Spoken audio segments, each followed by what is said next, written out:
Hello everyone, hope you all are good. Guys, today we are going to start SETS chapter number 1, class 11th maths.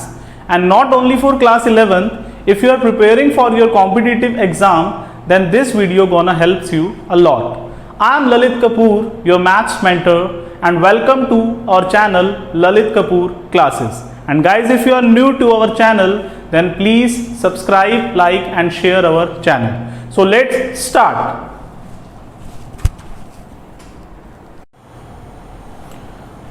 So guys आइए start करते हैं अपना chapter number 1 sets. So guys सबसे पहले हम ये देख लेते हैं कि आज के इस चैप्टर में हम कौन कौन से टॉपिक्स हैं जो कवर करेंगे। So topic number 1 is definition of the sets. Sets की डेफिनेशन क्या है इसको हम समझेंगे। Next we come to the examples of our sets and third and final is forms of the set. Forms of the set means how to express the sets. There are two forms basically. So guys, if you want 100% concept clarity, then you must watch this video till end. So let's start.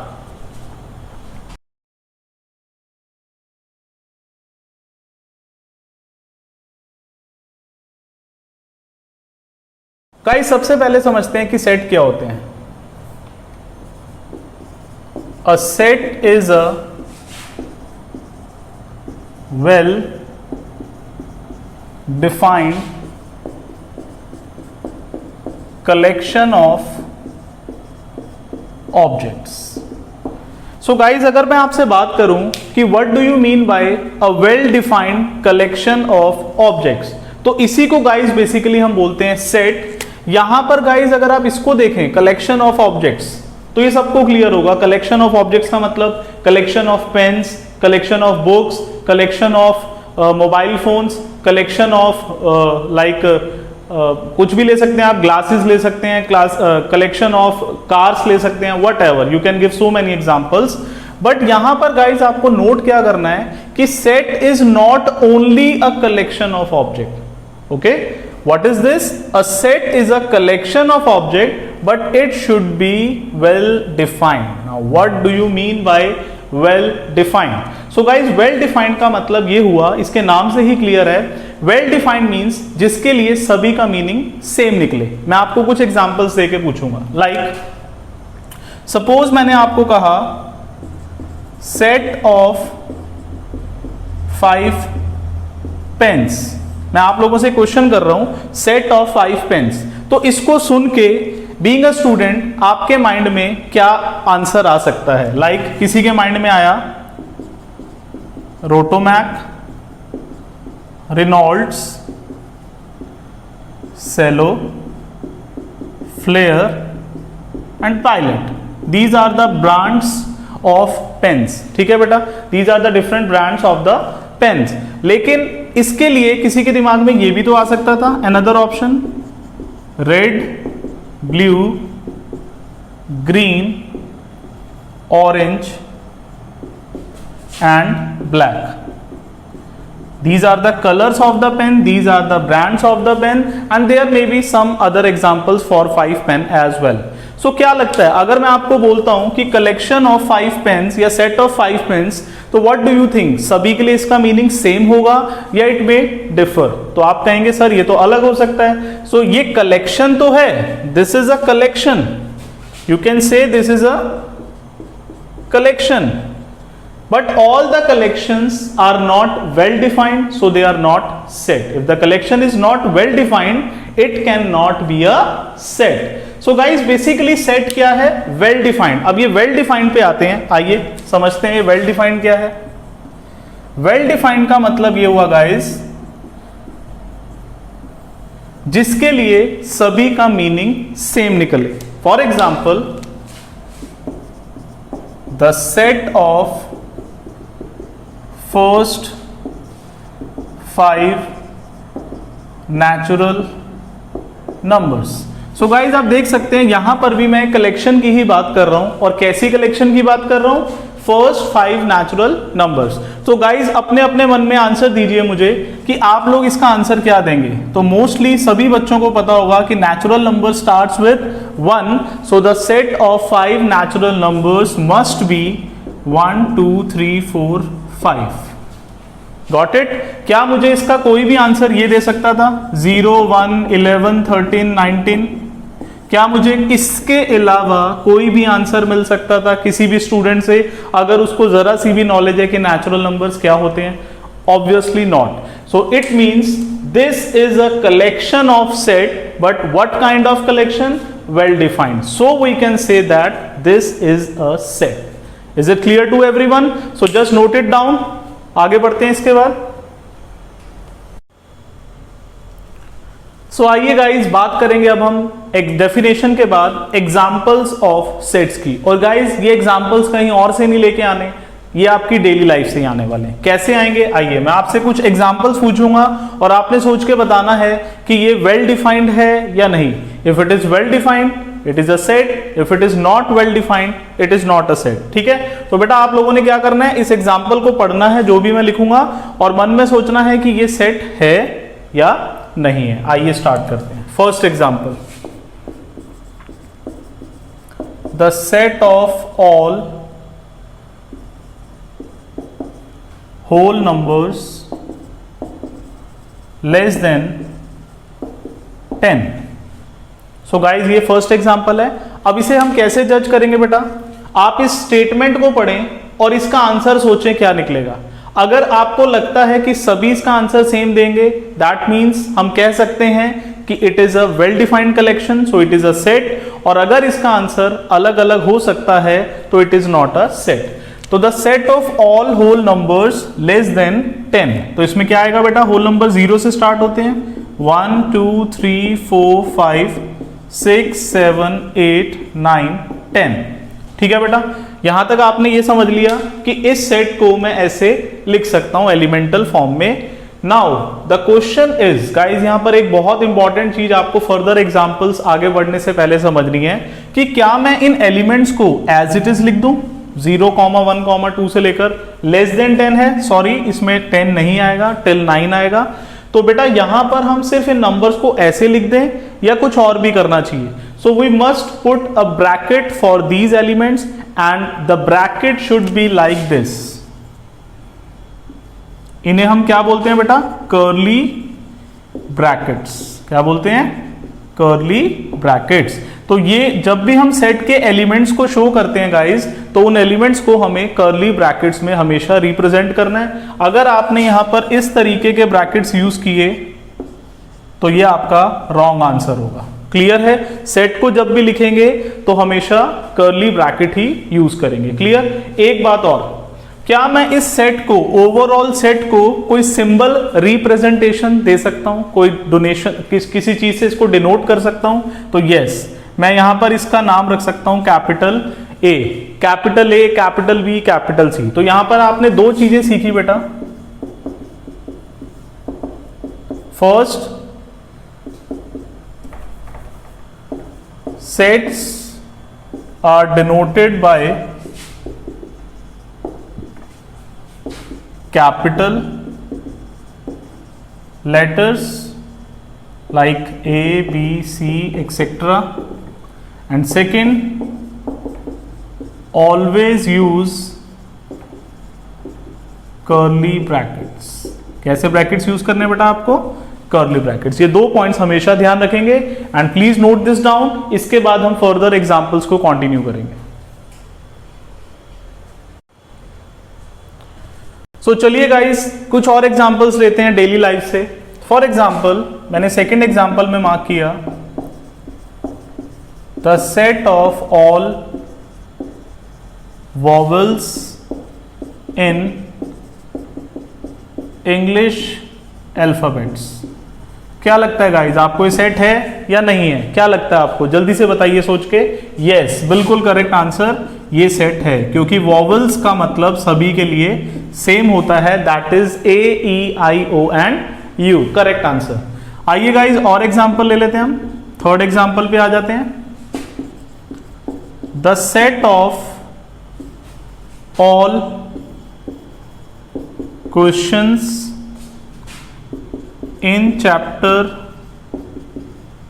1 of your class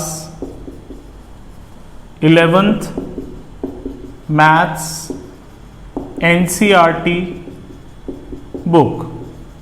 क्या लगता है guys? जल्दी से दिमाग लगाइए अपना, क्या लगता है बेटा आप लोगों को? यहां पर लिखा है the set of all questions in chapter 1 of your class 11th maths NCERT book. यानी कि आप लोग 11th क्लास में हैं, आप लोगों की जो एनसीईआरटी की मैथ्स की बुक है उसका जो चैप्टर 1 है, उस चैप्टर 1 के जितने भी क्वेश्चंस हैं अगर हम उनका एक सेट बना दें तो इट इज वेल डिफाइंड और नॉट। तो obviously CBSE class 11th maths की बुक में जो चैप्टर नंबर 1 होगा वो सभी के लिए सेम होगा, दैट मीन्स उसके क्वेश्चंस भी सेम होंगे। तो this is also a set, this is a set, this is again a set. आइए एक एग्जांपल और लेते हैं बेटा।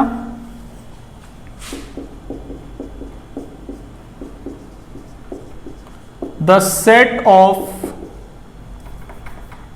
5 टॉप सिंगर्स इन इंडिया। क्या लगता है बेटा आपको? जल्दी से दिमाग लगाइए, hurry up. The set of 5 top singers in India. India में सबसे बेहतरीन 5 सिंगर्स के नाम जल्दी से बता दो। तो अगर आप लोग अपने मन में 5 बेस्ट सिंगर्स के नाम सोचे जो कि इंडिया के हैं, तो हो सकता है किसी के दिमाग में आ जाए मिक्का सिंह, आजकल नेहा कक्कड़ बहुत फेमस चल रही है, किसी के दिमाग में आ सकता है श्रेया घोषाल, सबकी अलग अलग चॉइस हो सकती है। तो क्या आपको लगता है सभी लोग इसका सेम आंसर देने वाले हैं? Obviously not. तो इट मींस ये सेट नहीं है। क्यों नहीं है बेटा? क्योंकि आप 5 सिंगर्स के नाम तो बता सकते हो जो इंडियन सिंगर्स हैं, लेकिन सभी इसका आंसर सेम दे बाय डिफॉल्ट, ऐसा नहीं हो सकता। Means this collection is not well defined, so we can not say that this is a set. Okay बेटा, आगे बढ़ते हैं नेक्स्ट एग्जांपल की तरफ। जितने एग्जांपल्स आप ज्यादा से ज्यादा सोचेंगे उतना ही आपका माइंड इसमें एक्सपैंड करेगा। इसको सोचने के लिए आप एलिजिबल होंगे कि आप सोच पा रहे हैं ऐसा। तो सोच के देखिए नेक्स्ट एग्जांपल क्या लिख सकते हैं हम। आइए देखिए बेटा, ये एग्जांपल मैंने किससे ले लिया? इंग्लिश अल्फाबेट से। ये एग्जांपल कहां से उठा लिया? एनसीईआरटी बुक के क्वेश्चन। इससे पहले जो एग्जांपल लिया था वो नेचुरल नंबर्स पे, यानी कि नंबर्स के ग्रुप में आ गया। ये आ गया आपका कुछ ह्यूमन बीइंग से रिलेटेड, ठीक है। और आप क्या दे सकते हैं? देखिए the set of all novels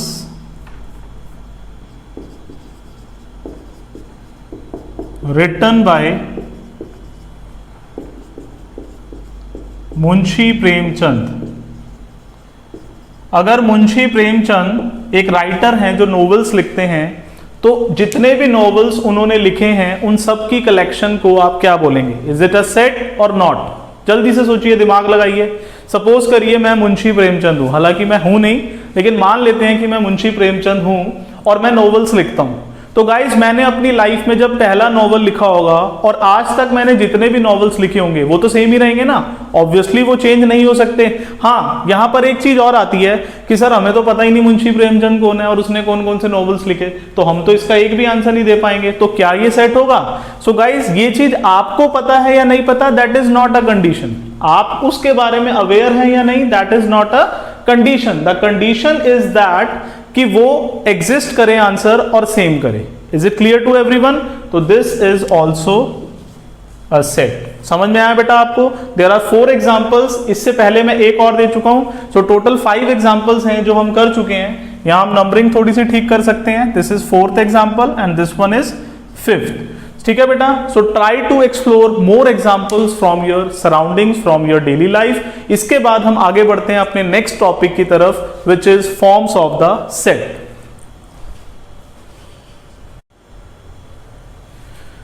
सो आइए गाइस, हम बात कर चुके हैं डेफिनेशन क्या है सेट्स की, पढ़ चुके हैं, एग्जांपल्स क्या हैं वो भी हम पढ़ चुके हैं।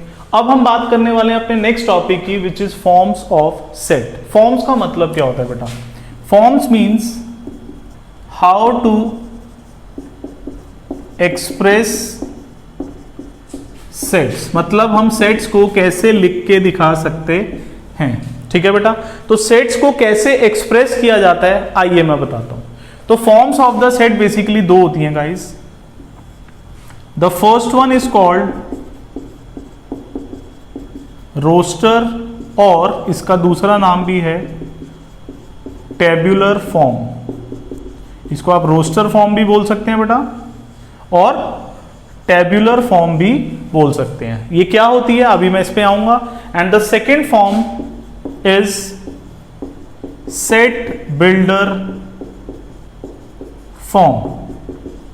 Set builder form. सो बेटा एक सेट को दो तरीकों से लिखा जा सकता है जिन्हें हम फॉर्म्स ऑफ द सेट बोलते हैं। And there are two forms of the set. The first one is called roster form और tabular form and the another one is called set builder form. तो पहले मैं आपको गाइस एक एक example दूंगा कि रोस्टर फॉर्म में हम किस तरीके से लिखते हैं सेट को, सेट बिल्डर फॉर्म में किस तरीके से लिखते हैं। गाइस डोंट गेट कंफ्यूज्ड, दोनों फॉर्म्स का सिर्फ इतना मतलब है कि the way of expressing a set is different. They can represent the same set but they are written in a different manner. बिल्कुल सही पकड़ा आपने, they can be written in a different manner. तो आइए जरा समझते हैं। अगर मैं रोस्टर फॉर्म में किसी सेट को लिखता हूं लाइक 1, 2, 3, 4, 5, 6, तो यहां पर रोस्टर फॉर्म क्या कहती है बेटा कि आपको ब्रैकेट्स में जितने भी एलिमेंट्स हैं उनको कॉमा लगा के शो करना है। You have to display all the elements. Clear है बेटा? रोस्टर फॉर्म क्या कहती है कि आपको सभी एलिमेंट्स डिस्प्ले करने हैं जो भी उस सेट में हैं। लेकिन अगर मैं बात करूं सेट बिल्डर फॉर्म की तो this is a different way of expressing a set. तो अब मैं इस सेम सेट को सेट बिल्डर फॉर्म में आपको लिख के बताऊंगा। सो गाइस क्या होता है, देखिए बेटा मैं आपको एक चीज और बताता हूं। जैसे आपने छोटी क्लासेस में कुछ पैटर्न पढ़े होंगे, नंबर्स के पैटर्न्स पढ़े होंगे like 1 square, 2 square, 3 square and so on. तो आपसे पूछ लिया गया कि राइट नेक्स्ट 2 नंबर्स, तो आप सभी को दिख रहा है कि इसका एक पैटर्न है 1 square, 2 square, 3 square, so next will be 4 square, next will be 5 square. ठीक है, क्या आप इन सभी को जनरली n स्क्वायर बोल सकते हो? यस और नो? अगर आप यहां n की वैल्यूज बदलते जाएं, n को 1 लें, 2 लें, 3 लें, 4 लें या 5 लें, तो ये सारे क्या है बेटा? इनकी जनरल फॉर्म क्या है? n स्क्वायर है। ठीक है, तो यहां पर आपको समझना क्या है कि सेट बिल्डर फॉर्म आपको क्या बोलना चाहता है कि जितने भी एलिमेंट हैं उन सब को आप जनरलाइज कर दो, मतलब एक सिंबल दे दो, और वो सिंबल क्या है? x। आप x की जगह y भी ले सकते हैं, z भी ले सकते हैं, r भी ले सकते हैं, दैट इज योर चॉइस। ठीक है, तो सेट बिल्डर फॉर्म में हम एलिमेंट्स को, दीज एलिमेंट्स जो आपको दिख रहे हैं यहां पर, इनको डिस्प्ले नहीं करते, इनको जनरली क्या मान लेते हैं हम? x। तो यहां पर x का मतलब क्या है बेटा? ऑल दी एलिमेंट्स, 1, 2, 3, 4, 5, 6 सब कुछ किस में आ गया? x में। अब मुझे क्या करना है? इस x को एक स्टेटमेंट देनी है। क्या करना है बेटा? इस x को एक स्टेटमेंट देनी है, और वो स्टेटमेंट कैसी होनी चाहिए? जिसको पढ़ने के बाद हमारे मन में आंसर क्या आना चाहिए? 1, 2, 3, 4, 5 and 6। Clear to everyone? Like this मैं आपको बताता हूं वो स्टेटमेंट क्या हो सकती है। तो इन सभी एलिमेंट्स को generally I take x, and what is that x? x is a natural number less than, या तो आप लेस देन 7 ले सकते हैं, 7 से छोटे सारे नेचुरल नंबर, और या फिर आप लेस देन और इक्वल टू 6 भी बोल सकते हैं। लेस देन और इक्वल टू 6। सो गाइज अगर आप इसको देखें और इसको देखें, यहां पर हमने इस सेट में सभी एलिमेंट शो कर रखे हैं, हमें दिख रहे हैं सारे एलिमेंट्स क्या लिखे हैं, बट यहां पर हम एक लैंग्वेज यूज कर रहे हैं। लेकिन उस लैंग्वेज को रिप्रेजेंट करने का जो तरीका है वो क्या है बेटा? सबसे पहले आप यहां पर x, y कुछ भी लें अपनी चॉइस का, और जो भी आप ले रहे हैं वो एक्चुअल में क्या है? इन सभी एलिमेंट्स का एक सिंबल है x। फिर सच दैट, इस 2 डॉट को क्या पढ़ते हैं हम? सच दैट, और सच दैट के बाद x क्या है? x is a natural number less than और इक्वल टू 6, जिसको पढ़ के हमारा आंसर यही आता है। लेकिन लिखने का तरीका आप लोग देख सकते हैं डिफरेंट है बिल्कुल। तो these are called forms of the set. Roster या टेबुलर जिसमें हम एलिमेंट्स को डिस्प्ले करते हैं, सेट बिल्डर फॉर्म जिसमें हम एलिमेंट शो नहीं करते, उन सभी एलिमेंट्स को x मान के सच दैट x क्या है वो डेफिनेशन या लैंग्वेज लिख देते हैं यहां पर। Is it clear to everyone? तो this is the forms of the set. So guys जल्दी से इसके नोट्स बनाइए, इसके बाद हम आगे बढ़ेंगे कुछ एग्जांपल्स के साथ। और मैं आपको एक चीज और क्लियर कर दूं गाइस कि जो फॉर्म्स ऑफ द सेट है, this is a very important topic, और इसमें से आपको क्वेश्चंस क्या पूछे जा सकते हैं, रोस्टर फॉर्म में कुछ भी गिवन दे दिया set, you have to write it in set builder form, set builder का कोई भी क्वेश्चन दे दिया, you have to write it in roster form. तो जल्दी से इसे नोट करेंगे और उसके बाद मैं आपको बताऊंगा कि कैसे हम रोस्टर को सेट बिल्डर या सेट बिल्डर को रोस्टर में कन्वर्ट करते हैं। तो जल्दी से करिए।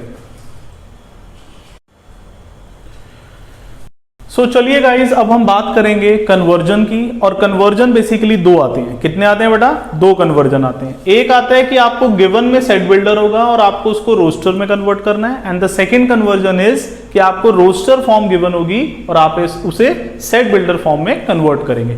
तो मैं आपको बता दूं कि सेट बिल्डर गिवन है, रोस्टर में कन्वर्ट करना है, that is more easier than roster को सेट बिल्डर में कन्वर्ट करना। ठीक है बेटा? तो पहले हम कुछ एग्जांपल लेते हैं सेट बिल्डर को रोस्टर में कन्वर्ट करने के लिए, then after roster to set builder. तो सपोज करते हैं आपको एक सेट गिवन है रोस्टर फॉर्म में, सेट बिल्डर फॉर्म में, x such that x is a vowel in English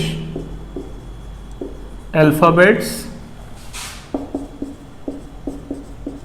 preceding K। तो आपको, आप देख सकते हैं जब भी इस तरीके से कुछ भी स्टार्टिंग हो रही है किसी सेट की, तो इसका मतलब है ये सेट बिल्डर है। कौन सा है बेटा? Set builder. और आपको इसको किस में कन्वर्ट करना है? रोस्टर में। तो ध्यान दीजिएगा जरा, जितने भी एलिमेंट्स होते हैं बेटा उनको हम x मान लेते हैं और यहां पर x की हम एक कहानी लिख देते हैं जिसे पढ़ के हमें पता लग जाता है कि x एक्चुअल में है कौन, उसका चेहरा क्या है। तो देखिए क्या लिखा है। पहली बात उसने बोला x एक वॉवल है इंग्लिश अल्फाबेट का, तो यहीं से हमें समझ आ जाना चाहिए कि x का जो आंसर है वो A, E, I, O, U के अलावा कुछ भी नहीं हो सकता, क्योंकि these are the only 5 vowels in the English alphabet. लेकिन यहां पर उसने कंडीशन लगा दी प्रीसीडिंग K। तो जरा ABCD याद कर लो, ABCD EFGH IJK, और प्रीसीडिंग K का मतलब K से पहले। तो K से पहले गाइस क्या क्या वॉवल दिख रहे हैं आपको? A दिख रहा है, E दिख रहा है, I दिख रहा है, और कुछ दिख रहा है? जल्दी से बताइए, नहीं दिख रहा। तो दैट मीन्स आपका फाइनल आंसर क्या हो गया? AEI। तो this is the roster form for the given set builder form. Clear है बेटा? सबको समझ में आया अच्छे से? इसका मैं एक एग्जांपल और लूंगा आपके सामने, इसे रब कर देते हैं, there is no need of this. एक एग्जांपल और लेते हैं हम जल्दी से। मान लीजिए मैं लिखता हूं x such that x is an integer and -1/2 less than x less than 9/2। एक क्वेश्चन और है आपके सामने, x such that x is an integer and -1/2 less than x less than 9/2। पहले तो आप इसको समझिए, इसे क्या बोलते हैं बेटा? Inequality. This is a inequality. जहां इक्वल आ जाता है इसे हम इक्वेशन बोल देते हैं, और जहां पर इक्वल की जगह लेस देन या ग्रेटर देन आ जाता है उसे हम इनइक्वालिटी बोलते हैं। ठीक है बेटा? तो ये जो इनइक्वालिटी यहां लिखी हुई है इसका एक्चुअल मतलब क्या होता है मैं आपको ये एक्सप्लेन कर देता हूं, ध्यान से समझिएगा। सपोज करिए मैं लिखता हूं 3 less than x less than 10। तो इसका मतलब क्या है? x इन दो नंबर्स के बीच में लाई करता है, 3 और 10 के बीच में। 3 और 10 के बीच में क्या क्या आता है? ऐसे तो 3.5 भी आता है, 3.9 भी आता है, 5.1 भी आता है, और अगर मैं इनको हटा दूं, डेसिमल नंबर्स को हटा दूं, तो 3, 4, 5, 6, 7, 8, 9, 10, मतलब 3 से लेकर 10 तक ये सारे नंबर्स हैं। अब अगर मैं बोलता हूं कि x 3 और 10 के बीच में है गाइस, तो मुझे 3 और 10 को इंक्लूड करना है या नहीं करना? तो ये किस पे डिपेंड करता है? यहां आप साइन देखिए, अगर यहां सिर्फ लेस देन लिखा है तो आपको इनको इंक्लूड नहीं करना, और अगर यहां लेस देन के साथ इक्वल टू भी आ जाए देन इन केस आपको 3 और 10 को इंक्लूड करना है। अगर यहां पर इक्वल है लेकिन यहां सिर्फ लेस देन है तो आपको 3 इंक्लूड करना है बट 10 इंक्लूड नहीं करना। पहली बात तो ये पता होना चाहिए। दूसरी बात, अगर मैं इनके बीच के नंबर्स ले रहा हूं गाइस, तो मैं पॉइंट वाले लूंगा या नहीं लूंगा, इसके लिए क्वेश्चन हमें जरूर मेंशन करके बताएगा कि हमें किस कैटेगरी ऑफ नंबर को चूज करना है। ठीक है बेटा? तो आइए जरा इसके आंसर पे आते हैं। यहां पर लिखा हुआ है जो भी आंसर है वो x है, मतलब सारे नंबर्स x हैं। x क्या है? x एक इंटीजर है, सभी को पता होना चाहिए। इंटीजर्स कौन से नंबर होते हैं? 0 भी एक इंटीजर है, पॉजिटिव साइड में ये सारे इंटीजर्स हैं और नेगेटिव साइड में ये सारे इंटीजर्स हैं। तो इंटीजर्स एक बहुत बड़ा ग्रुप होता है, इसमें कोई भी नंबर फ्रैक्शनल या डेसिमल में नहीं होता, सिर्फ होल नंबर्स की फॉर्म में होते हैं। It can be 0, it can be positive, it can be negative. ठीक है बेटा, इन्हें हम बोलते हैं नेगेटिव इंटीजर्स, इन्हें हम बोलते हैं पॉजिटिव इंटीजर्स। लेकिन जो 0 है this is neither negative nor positive, ना तो ये नेगेटिव में आता है और ना ही ये पॉजिटिव में आता है। इसके बारे में हम डिटेल में डिस्कशन कभी बाद में करेंगे, लेकिन फिलहाल इंटीजर्स क्या होते हैं बेटा ये आपको मैंने बता दिया। तो x शुड बी इंटीजर, और कैसा इंटीजर?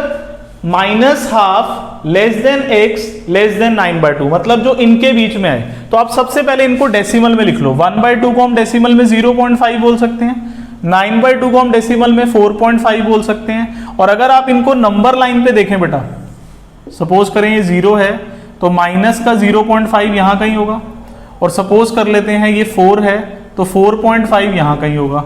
तो अब यहां पर क्या क्या आ सकता है? 1 2 3। हमें कैसे नंबर चूज करने हैं बेटा? सिर्फ इंटीजर्स, और वो इंटीजर्स कैसे होने चाहिए? जो -0.5 और 4.5 के बीच में लाई करते हैं। तो आप देख सकते हैं कौन कौन से इंटीजर्स हैं, 0 1 2 3 4। सिंपल, सबको समझ में आया कि सेट बिल्डर फॉर्म को रोस्टर फॉर्म में कैसे कन्वर्ट किया जा सकता है। सो गाइज यहां पर एक चीज और देखते हैं, अगर यहां एक कंडीशन लगा देते हैं कि x is a positive integer, क्या आ जाता बेटा यहां पर? x is a positive integer, और बाकी सब कुछ सेम होता, तो अब की बार हमें इन दोनों के बीच में जो इंटीजर्स कंसीडर करने हैं वो पॉजिटिव हैं। और मैंने आपको अभी थोड़ी देर पहले बताया कि 0 ना तो नेगेटिव इंटीजर होता है और ना ही पॉजिटिव इंटीजर, तो यहां से आपको 0 हटाना पड़ता। In that case your answer will be 1, 2, 3, 4। Is it clear to everyone? तो ये थे हमारे कुछ एग्जाम्पल जिसके थ्रू हमने सीखा कि सेट बिल्डर को रोस्टर में कैसे कन्वर्ट किया जाता है। तो प्लीज नोट इट डाउन। सो आइए गाइस, सेट बिल्डर को रोस्टर में कैसे कन्वर्ट करना है आप सीख चुके हैं, और ये थोड़ा सा इजी भी है। अब हम बात करने वाले हैं, अगर गिवन में रोस्टर फॉर्म है और आपको सेट बिल्डर में कन्वर्ट करना है तो कैसे करेंगे। आइए मैं आपको बताता हूं। सपोज करते हैं गाइज, मैंने एक एग्जांपल लिया रोस्टर फॉर्म का। Let's say a is equals to, मैं यहां पर कोई भी नंबर्स ले सकता हूं, थोड़े से बेटर फॉर्म में लेना चाहता हूं मैं, लाइक -2, +2 मान लेते हैं, एक एग्जांपल है।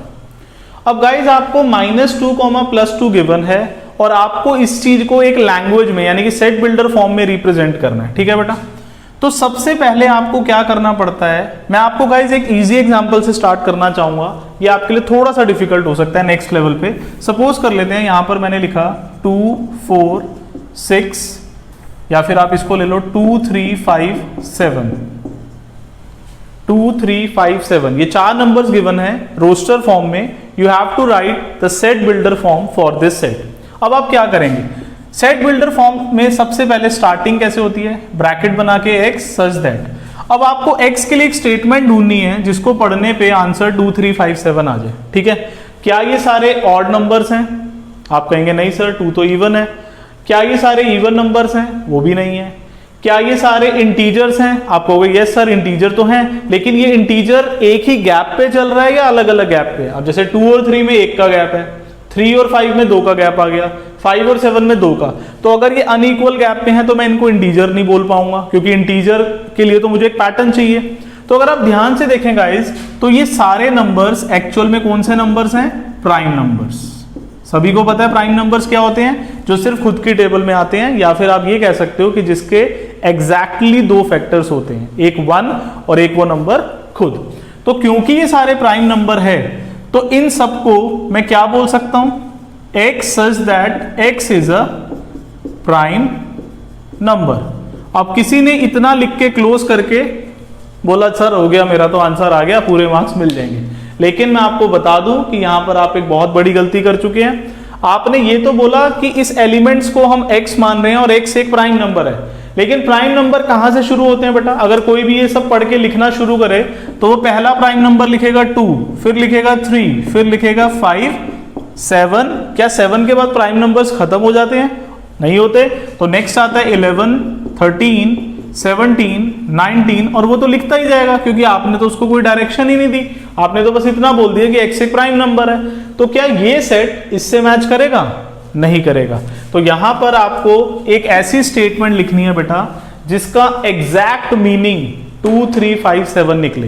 तो आपने स्टार्टिंग तो अच्छी कर दी कि x एक प्राइम नंबर है, लेकिन आपको उस प्राइम नंबर की लिमिट लगानी है कि आप 7 के बाद वाले प्राइम नंबर्स नहीं लेंगे। तो आप इसको ऐसे लिख सकते हैं, x is a prime number less than 10। 10 से छोटे जितने भी प्राइम नंबर्स हैं वो सारे 2, 3, 5, 7 में कवर हो जाएंगे। तो this is the correct set builder form of the given set. Is it clear to everyone? आइए एक एग्जांपल और लेते हैं। अब मैं वही एग्जांपल लेके आऊंगा जो इससे पहले मैंने लिखा था। अब -2, 2 बेटा एक बात अपने दिमाग में फिक्स कर लो। क्या फिक्स कर लें सर? फिक्स ये कर लो बेटा कि जो भी आपको सेट दिया जाएगा रोस्टर फॉर्म में, रोस्टर फॉर्म्स ये वाली होती हैं, आपको अगर इसको सेट बिल्डर फॉर्म में कन्वर्ट करना है तो the only very thing is that कि आपको इनका पैटर्न समझना है, क्योंकि जब तक हमें ये पैटर्न नहीं समझ में आएगा तब तक हम इसके लिए कोई लैंग्वेज नहीं ढूंढ पाएंगे, और जब तक पैटर्न नहीं मिलेगा लैंग्वेज नहीं मिलेगी, और लैंग्वेज में लिखना ही तो सेट बिल्डर फॉर्म है। तो इसके लिए पैटर्न कैसे ढूंढे? सर -2, 2 को क्या बोलें? एक इवन, मतलब एक नेगेटिव एक पॉजिटिव, लेकिन नेगेटिव पॉजिटिव तो और भी हो सकते हैं। आपके मन में क्या क्या आंसर आ सकते हैं जरा सोचिए। बहुत फनी फनी आंसर्स आएंगे, लेकिन आई एम श्योर कि 99% बच्चों के माइंड में सही आंसर नहीं आएगा।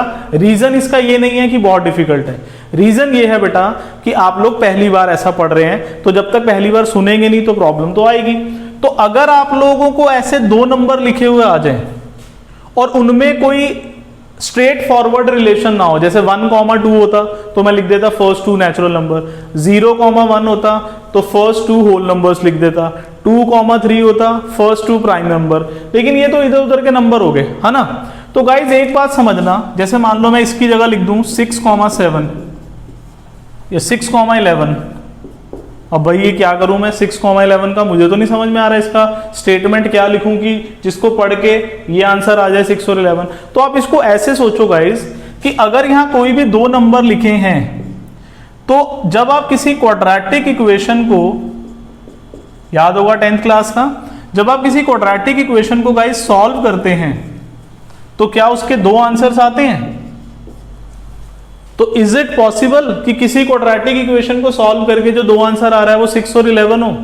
इज इट पॉसिबल कि किसी क्वाड्रेटिक इक्वेशन को सॉल्व करके जो 2 आंसर्स आ रहे हैं वो -2 और +2 हो? Yes, it is possible.